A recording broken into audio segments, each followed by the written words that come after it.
আগামীকাল পৌষ সংক্রান্তি। তার আগের দিন আমাদের পরিবারে বাউনি বাঁধার নিয়ম আছে।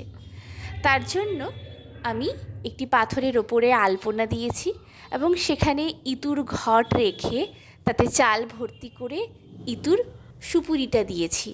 আর সেখানে একটি সলতে দিয়ে প্রদীপ রেখেছি, গুড় রেখেছি, চালের গুঁড়ি আর একটা গাঁদা ফুল রেখেছি।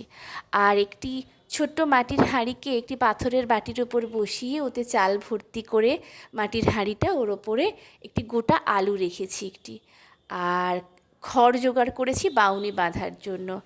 এই বাউনি বাঁধার নিয়ম হলো বাড়ির যিনি বড় বা যারা বড় কেউ, তারা কেউ একজন চান করে একটি পিঠে মুখে দিয়ে ওই যেখানে আমি প্রদীপ, গুড়, চালের গুঁড়ি, ফুল, ইঁতুর ভাঁড়ে চাল এখানে রেখেছি, সেখানে প্রদীপটা জ্বালতে হবে এবং একটি খড় রাখতে হবে।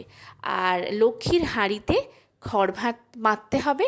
আর এই যে ছোট্ট হাঁড়িটি চাল ভর্তি করে রেখেছি সেখানেও খড় বাঁধতে হবে। তারপর বাড়ির সব জায়গায়, সব ঘরের দরজায়, আলমারিতে, রান্নাঘরে, চালের ডিবেতে, সব জায়গায় খড় বেঁধে বাউনি বাঁধা, মানে খড় বাঁধাটাকেই বাউনি বাঁধা বলা হয়।